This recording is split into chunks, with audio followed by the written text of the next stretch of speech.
Topic है कि मियाँ बीवी किन किन तरीकों से हम बिस्तरी कर सकते हैं और किन तरीकों को नापसंद किया गया है। मियाँ बीवी खड़े होकर, लेटकर, बैठकर, औरत को अपने ऊपर लिटाकर, बिठाकर या औरत के ऊपर लेटकर या घोड़े बनाकर, क्या इन तमाम तरीकों से शरीयत मुताहरा के अंदर हम बिस्तरी करना जायज़ है या नाजायज़ है। अल्लाह रब्बुल इज़्ज़त ने मर्द और औरत को मुकम्मल तौर पर इख्तियार दिया है कि वो दोनों एक दूसरे के जिस्म से मुकम्मल तौर पर फ़ायदा हासिल कर सकते हैं। जो गलत तरीका है यानी दुबर में नहीं कर सकते, यानी पीछे का मुकाम में नहीं कर सकते, क्योंकि इसकी मुमानियत आई है।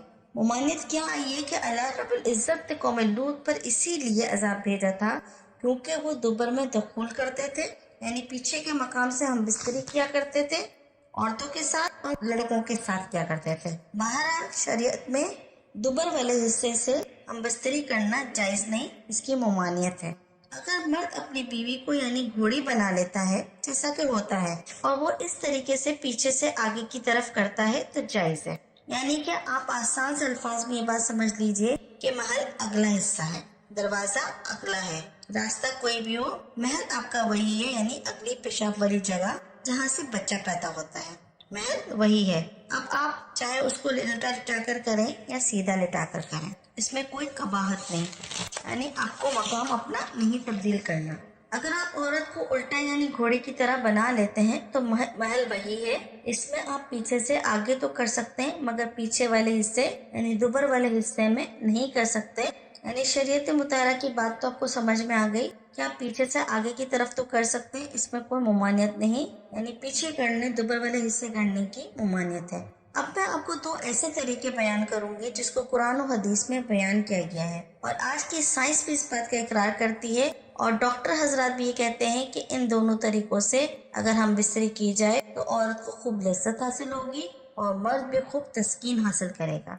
आइए इन दो तरीकों पर रोशनी डालते हैं। पहला तरीका ये लिखा हुआ है कि औरत को नीचे लिटा ले, जैसा कि औरत को नीचे लिटा लिया और इसके ऊपर खुद लेट गए। इस तरीके के बारे में लिखते हैं कि मर्द ऊपर रहे और औरत नीचे रहे, तो इसमें एक फायदा ये है कि मर्द को हरकत करने का पूरा मौका मिलेगा जिससे लज्जत हासिल होगी, और दूसरा फायदा ये है कि औरत पर थोड़ा सा वजन आएगा जिसकी वजह से उसकी लज्जत में इजाफा होगा और वो जल्द फारिग हो जाएगी। यानी इस तरीके से औरत के जल्द फारिग होने का इम्कान है। ये तरीका कि औरत नीचे रहे और मर्द ऊपर रहे, क्योंकि औरत भी यही चाहती है। औरत बेचारी को कभी कैसे करना है, ऐसे करना है, वैसे करना है, वो कर तो लेती है आपकी खुशी की खातिर, आपकी बात मान तो लेती है, लेकिन इस तरीके में वो परेशान हो जाती है।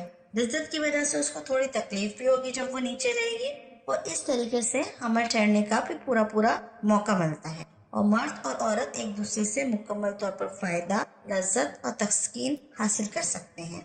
इसके बारे में एक माहिर डॉक्टर क्या कहते हैं, मैं आपको तहरीर पढ़ के सुनाती हूँ। डॉक्टर क्या कहते हैं इस बारे में कि जमा में औरत पेट के बल सिर्फ लेटे और नीचे रहे और अपनी टांगों को फैलाए और मर्द उसके ऊपर इस तरह लेटे कि उज़्व खास एक दूसरे का मुकाबिल हो जाए, यानी औरत नीचे हो और मर्द ऊपर हो। इस तरीके से दोनों की शर्मगाहें मिल जाए और मर्द जमा करके कुदरत की मंशा के मुताबिक हरकत करने लगे। यानी जैसे कि मर्द हरकत करते हैं, आपको पता है नॉर्मली जमा के दौरान जो मर्द हरकत करते हैं, इसके जरिए से क्या होगा कि मनी सीधी बच्चादानी के अंदर औरत की बच्चादानी में दाखिल होगी, तो हमल ठहरने का जो इम्कान है वो ज्यादा से ज्यादा होगा। इसके अलावा इस तरीके से औरत भी जल्द फारिग हो जाएगी और इसके अंदर भी ढीलापन आ जाएगा और मर्द भी फारिग हो जाएगा और मर्द का जो ज़कर है यानी जो पेशाब वाली जगह है वो भी सुकड़ जाएगी। आपने कहा कुरान पाक का कोई रेफरेंस हो, तो कुरान पाक में अल्लाह रब्बुल इज़्ज़त फरमाते हैं, यानी जब मर्द ने औरत को ढांप लिया तो इसमें बिल्कुल सा हमल रह गया। वजाहत करती चलूं कि औरत कब ढकती है, जब मर्द इसके पूरे ऊपर आ जाता है और औरत नीचे होती है, मर्द ऊपर होता है, तो वो उसको कवर कर लेता है और इस तरीके जमा में हमल ठहरने का इम्कान ज्यादा से ज्यादा है, जिसका कि कुरान पाक की आयत में इशारा मिलता है, जैसा अल्लाह रब्बुल इज़्ज़त ने कुरान पाक में फरमाया है। दूसरा तरीका ये है जो हम बिस्तरी करने का है, जिसमें औरत को बहुत ज्यादा लज्जत हासिल होती है। इसके बारे में हदीस मुबारका में है, यानी मर्द जब फर्ज के चारों जानिब बैठ जाए और दोनों रानों के दरमियान, और फर्ज किसे कहते हैं, अरबी जबान में फर्ज औरत की शर्मगाह को कहते हैं। ये उस वक्त होता है जब औरत अपनी दोनों रातों को टांगों को खोल ले اور دونوں دانوں کے درمیان مرد بیٹھ جائے اور بیٹھ کر اس کی ٹانگوں کو اوپر اٹھا لے اور اپنے کندھوں پر رکھ دے اور پھر مرد جو ہے اس طریقے سے ہم بستری کرے. یعنی مرد جب فرش کے چاروں جانب بیٹھ جائے پھر تو عورت کو بھی تھوڑی سی مشقت ہوگی. یہ حدیث کے الفاظ ہیں تو اس طریقے سے آپ ہم بستری کر سکتے ہیں.